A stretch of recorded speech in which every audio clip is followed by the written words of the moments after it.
இன்னைக்கு கல்யாண வரம் கிடைப்பதற்கு, திருமண வரம் கிடைப்பதற்கு நாம வழிபட வேண்டிய தெய்வம் பத்தி தான் நான் உங்களுக்கு சொல்ல போறேன்.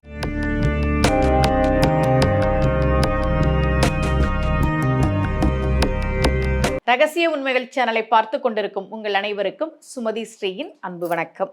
இந்த பகுதியில் நம்ம நிறைய பரிகார முறைகள், பரிகார தலங்கள், ஆன்மீக கேள்வி பதில்கள், ஆன்மீக சந்தேகங்கள், என்ன பிரச்சனைக்கு என்ன மாதிரி வழிபாடு பண்ணணும்னு தொடர்ந்து பார்த்துக்கிட்டு இருக்கோம்.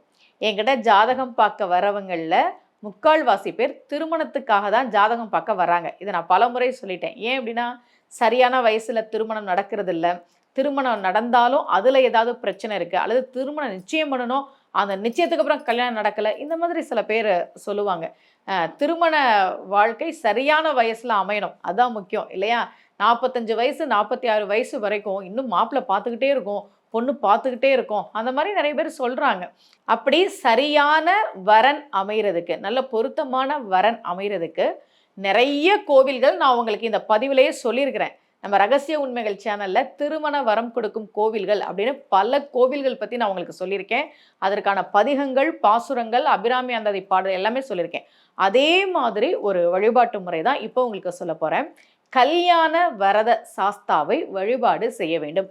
சாஸ்தாலேயே பல வகைகள் உண்டு.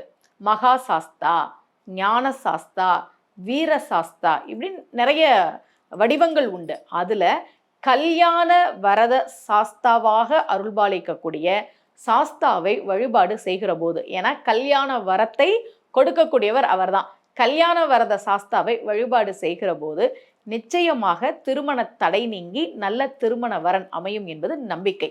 இதே போல மீண்டும் ஒரு பரிகார முறையோடு உங்கள் அனைவரையும் சந்திக்கிறேன்.